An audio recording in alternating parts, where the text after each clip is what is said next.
Navi Mumbai network.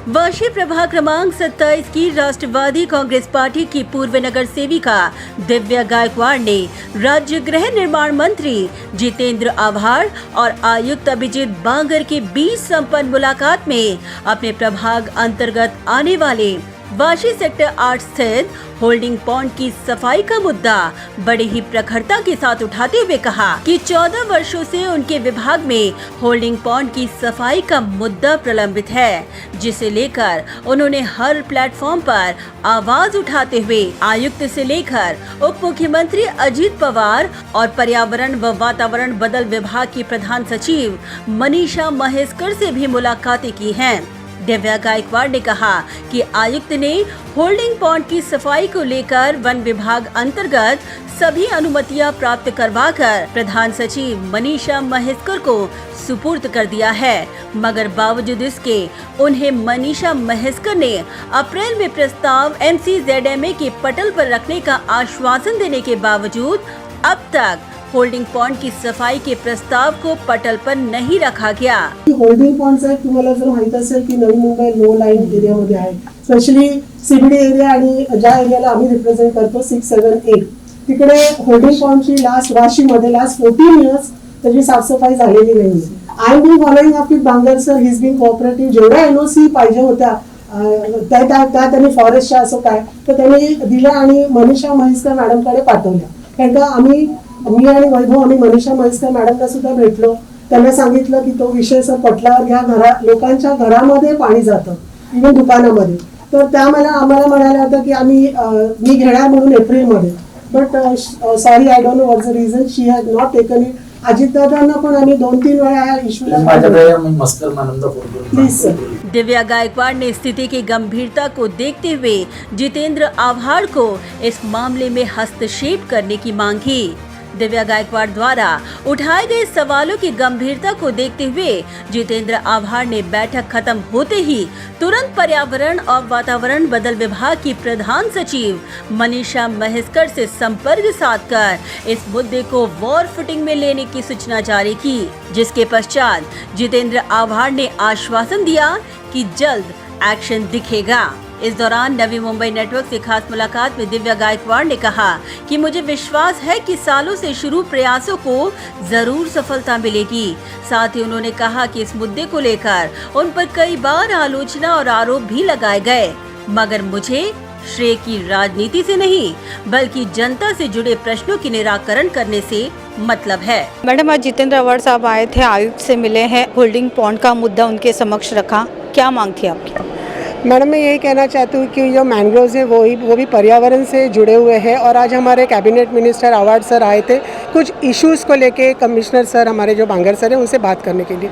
तो holding pond का ये जो विषय है मेरे ख्याल से वो बहुत गंभीर है और ये हमारे 6, 7, 8 वाशी के रिलेटेड ही नहीं है, तो ये पूरे नवी मुंबई का विषय है और हर कोई अपनी अपनी तरह से प्रयास कर रहा है। इसको लेके जो मतलब आज डिस्कशन हुआ तो हमने यही कहा कि जो हमारे बांगर सर हैं उनको जो NOCs देना था, क्योंकि मैं लगातार इसको लेके फॉलोअप कर रही थी और जो NOCs देना था MCZMA को लेके फॉरेस्ट का NOC जो चाहिए था वो सब बांगर सर ने किया है। उनका इससे अभी कोई मेरे ख्याल से ताल्लुक़ है नहीं, तो वो उन्होंने मनीषा महेश्कर मैडम के पास जो हमारे सेक्रेटरी है, जनरल सेक्रेटरी, उनको भेजा है।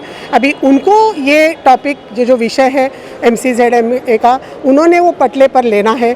उसको लेके मैं हमारे जो अजीत दादा पवार सर है उप मुख्यमंत्री, उनको भी काफ़ी दफ़ा मैं मिली, उनको भी मैंने एक्सप्लेन किया, उन्होंने भी बांगर सर से बात की, उन्होंने भी मनीषा महेश्कर मैडम से बात की। मैं और वैभव खुद हम जाके मनीषा महेश्कर मैडम से मिले, उनको बोला कि ये गंभीर विषय है, लोगों के घरों में, दुकानों में पानी जाता है और ये मैन मेड होल्डिंग पॉन्ड है और इसका साफ़ होना बहुत ज़रूरी है। जैसे आपने देखा होगा कि कमिश्नर सर आज जो बोले 90% ही नहीं है, तो पूरा 100% वो होल्डिंग पॉन्ड भरा हुआ है, तो उसको साफ़ करना बहुत ज़रूरी है ताकि लोगों को रिलीफ मिले। ये CBD से लेके पूरे नवी मुंबई का इशू है। मैंने जैसे कुछ दिन पहले भी सुना देखा कि कोई मतलब जो प्रयास कर रहे कि बोल रहे कि सुसाइड करने की बात की, काफ़ी स्ट्रोलिंग हुआ। ये क्या होता है कि मालूम है ऐसी बातें नहीं होनी चाहिए, लेकिन ये जो फ्रस्ट्रेशन होता है उसमें लोगों के लिए जब काम करते हुए तो ऐसी सब बातें हो जाती है। तो हर कोई इसके बारे में कोशिश कर रहा है और इसका ये मुद्दे को लेके आपने भी देखा है कि मैंने स्टैंडिंग कमेटी हो, हाउस हो, बार बार ये टॉपिक को लिया है।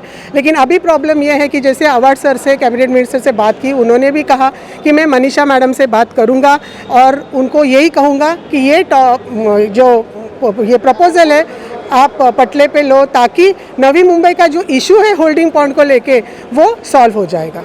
MCZA की जो मीटिंग में अगर ये पटल पर मुद्दा रखा जाता है तो आपको क्या लगता है किस तरह से इस मुद्दे का निराकरण होगा? मैडम वही मुद्दा बाकी है, क्योंकि जब हम अजीत दादा सर से भी मिले थे तभी भी उन्होंने कहा था, तो MCZM का जो प्रपोजल है, जैसे मैंने कहा कि कमिश्नर सर ने सब NOCs भेजा है, अभी कमिश्नर सर का इसका रोल कुछ नहीं है, हम उनके पीछे इस मामले में लग नहीं सकते, उनका रोल फिनिश हो गया इसमें। मनीषा मैडम जो है, महेश्कर मैडम है जनरल सेक्रेटरी, वो अगर ये इशू टॉप लेते हैं प्रपोजल पटले पर और उसका निर्णय होता है तो होल्डिंग पॉइंट का जो हमारा जो इशू है साफ़ करने का, पूरे नवी मुंबई का, सिर्फ मेरे वार्ड से रिलेटेड नहीं है, पूरे नवी मुंबई का वो सॉल्व हो जाएगा। और हर कोई कोशिश कर रहा है और आखिरी एंड तक मैं एक पॉजिटिविटी से जा रही हूँ, क्योंकि कोई राजनीति नहीं करते हुए जो भी हम करते हैं लोगों के लिए ही करते हैं। और मुझे यकीन है कि देर से ना कही, लेकिन कोशिश करने वालों की कभी हार नहीं होती और इसके पीछे लगे रहेंगे। अभी भी हम अवार्ड सर जैसे बोले आके मुझे वापस मिलना, वो जो पेपर्स है बोलना, तो मैं जाके उनको मिलूँगी और उनसे वापस डिस्कस करूँगी और हमें को जब तक होता नहीं तब तक कोशिश करते रहेंगे। मैडम अभी बारिश दस्तक देने वाली है तो एक भय का वातावरण है कि कहीं पानी का जल जमाव ना हो जाए, तो ये भय है क्या अभी? मैडम है, लेकिन जैसे मैंने कहा कि जनरेटर, जैसे लास्ट टाइम अनएक्सपेक्टेड बारिश मई में आई थी और जनरेटर्स थे, लेकिन लाइट्स का इशू था, पेड़ जो तूफान था गिरे थे उसकी वजह से पानी इकट्ठा हुआ था और स्पेशली हाई टाइड होता है तभी ये इशू आता है। ये टाइम हमने वो देखे, जनरेटर्स भी है हाई कैपेसिटी वाले। भय और डर तो हर एक को है, लेकिन नाले की साफ़ सफाई अच्छे से करके ली हुई है, जनरेटर्स भी अभी आके हैं, तो हम यही कोशिश करेंगे कि ऐसा ही होगा, क्योंकि पॉजिटिविटी से जाओ और इसलिए कोशिश कर रहे हैं कि जल्द से जल्द, यही भय है इसलिए कोशिश कर रहे हैं हर एक कोई, और हम कर रहे हैं कि जल्द से जल्द इस पे कोई सॉल्यूशन निकले। अजीत पवार हो या जितेंद्र अवार्ड सर हो, उन्होंने तो आश्वासन दिया है, तो आपको क्या उम्मीद है कि वाकई में ये मुद्दा सुलझाने में वो कामयाब हो पाएंगे? या मैडम जैसे मैंने कहा, मैं पॉजिटिविटी से जाती है, कोशिश करना हमारा काम है। हम हर एक के पास आप 10 दफ़ा जाओगे तो किधर ना किधर एक दफ़ा तो उनको लगेगा, और मैं जब भी उनके पास गई हूँ मुझे एक पॉजिटिविटी से ही उन्होंने ये किया। उन्होंने मेरे सामने मनीषा मैडम से बात की है, उनको फ़ोन किया है, मुझे बोला उनको जाके मिलो, और मैं उनसे भी मिली। तो ऐसे नहीं है, क्योंकि हर एक कोई अपने अपनी तरह से कोशिश करते हैं। इसमें सेंट्रल गवर्नमेंट का भी, अभी वो ऊपर लेवल की बात है, उनका भी कोई इसमें इश्यूज़ है, पहले कुछ चेयरमैन नहीं थे, ऐसे कुछ इश्यूज़ है इसलिए वो ले नहीं सकते थे। तो ये सब है, ये ऊपर की राजनीति है, उनको मालूम है क्या है, लेकिन मुझे विश्वास है कि डेफिनेटली इस पर ये सॉल्यूशन निकलेगा।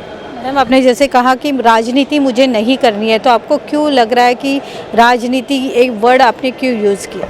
मैडम राजनीति नहीं करनी, क्योंकि देखो ना कि मैं कभी कोई चीज़ में राजनीति नहीं करना चाहती किसी पे। अभी होल्डिंग पॉइंट को लेके आपने देखा होगा, कोई क्या बोल रहा है, कोई क्या बोल रहा है, मैं कर रहा हूँ, ये कर रहा हूँ, मैंने मतलब ये नोटिस, मुझे उसमें डीपली जाना नहीं। मैं कभी राजनीति नहीं, मैं मेरी तरफ से कोशिश कर रही हूँ। और जब कोई कोशिश करता है तो आप देखोगे सामने वाला, इसने नहीं मैंने किया, लो जिसको श्रेय लेना है ना, मैं कभी बोली नहीं मैं हूँ, मैंने किया। मैं भी एक पार्ट हूँ जो कोशिश कर रही हूँ, और मेरे एरिया में भी जो होल्डिंग पॉइंट है 6, 7, 8 में, उसके लिए मैं प्रयास कर रही हूँ। अगर वो होगा तो पूरे नवी मुंबई का भी होगा। मैंने कभी कहा नहीं ना कि वो श्रेय मुझे दो या मैं ये करूँगी। इसलिए ये जो राजनीति है ना, मैं या मैंने ही किया, मैं ही पहली हूँ करने वाले, इसमें मैं बिलीव नहीं करती। लोग हैं, लोग जानते हैं, लोगों को सब मालूम है, कोई कितना भी कुछ बोले, लोग आखिर जानते हैं कौन मेहनत कर रहा है, कौन क्या कर रहा है, और आखिर सब कुछ उनके हाथ में रहता है। आप लगातार प्रयास कर रहे हो, वैभव गायकवाड़ सर थे, उन्होंने भी किया, आपने भी किया। बतौर जनप्रतिनिधि आपने ये मुद्दा कई बार उजागर किया, जहाँ जहाँ आपको डॉक्यूमेंट्स देने थे आपने दिए, लेकिन फिर भी कुछ लोग आप पर आरोप कर रहे हैं कि आप नहीं कर पाई, तो इसमें कुछ तथ्यता है? मैडम तथ्यता नहीं है, क्योंकि आरोप करने में, जैसे मैंने कहा, मुझे नेगेटिव कोई किसी के बारे में बात करना अच्छा नहीं लगता। मैं सिर्फ प्रपोजल्स को लेके बात करती हूँ, मैं पर्सनल किसी के पे टारगेट करती नहीं हूँ। तो अगर मैं कहूँगी कि ये जो 6, 7, 8 है, ये मेरे पास अभी आया है। कई लोगों को तो ये भी पढ़ा ही नहीं है, 14 साल से 12 साल से ये कर रहे हैं। मैं क्या कुछ की ये नहीं कर रही हूँ, लेकिन जो बोल रहे हैं, आपने पूछा, उस पर मैं बोल रही हूँ। मैं अगर कहूँ कि ये मुद्दा पूरे नवी मुंबई का है, मैं तो एक छोटी सी नगर सेविका हूँ। 5 साल पहले ये मुद्दा मेरे पास आया, मैंने भी इतना तक प्रयास किया और वो पंपिंग स्टेशन का वर्क ऑर्डर भी पास किया। वो 30-35 ईयर्स पहले का पंपिंग स्टेशन है। तो मैं अभी ये कहूँ कि तभी के नगर सेवक जो थे वो क्या कर रहे थे, और वो नगर सेवक का छोड़ो, वो तो छोटे, तो बाकी जो एमएलएस थे जिनके पास पूरी नवी मुंबई अपने हाथ में थी, वो क्या कर रहे? क्योंकि ये नवी मुंबई का विषय है, उनका विषय है, उन्होंने हाउस में लेना चाहिए। ये कमिश्नर के पास आके फॉलोअप करके, मैंने क्या कहा, कमिश्नर सर का रोल नहीं है, तो ये मुद्दा ऊपर क्यों नहीं लेके जाते? वो जाके मनीषा मनीषकर मैडम से क्यों नहीं मिलते? वो जाके हमारे जो सीएम है, हमारी तो पहुंच जहाँ तक है हम जाते हैं, अपनी तरफ से प्रयास लोगों के लिए करते। तो उनको मैं यही कहूँगी कि अच्छी कोशिश कर रहे हो, लेकिन एलिगेशंस मत लगाओ। सब लोग सब जानते हैं, आप इसको फॉलोअप करना है, कर रहे हैं, तो लोगों को दिखाने के लिए मत करो। आप जाओ, ऊपर की लेवल पे जाओ, आपकी पहुंच है, आपको सब जानते हैं, इतने सालों से आप हैं, आप उधर जाइए और फॉलोअप करेंगे, और ये इसका सॉल्यूशन निकलेगा। आपको पूरी उम्मीद है कहीं ना कहीं अब ये मुद्दा सुलझेगा? डेफिनेटली मैडम, क्योंकि मैं हमेशा संघर्ष करना जानती, और जो भी मैंने आज किया है संघर्ष से ही किया हुआ है और हासिल किया हुआ है अपने लोगों के लिए और अच्छे नेक कामों के लिए। अगर आप कोशिश करते हो तो आपको कामयाबी ज़रूर मिलती है, और मुझे पूरा यकीन है मैडम कि देर से क्यों नहीं, कोई कितनी भी कोशिश करे, लेकिन इस पे हल निकलेगा। और एक दिन मैं आपको बाइट्स दूंगी कि मैडम इसका सॉल्यूशन निकला, और मुझे उम्मीद है पॉजिटिविटी को लेके मैं चलती हूँ, मैं नेगेटिविटी में बिलीव नहीं करती। Bureau report, Naveen network. Do you aspire to upgrade your living? With Arihant Advika, Sector 9, Vashi. Upgrade to iconic residential tower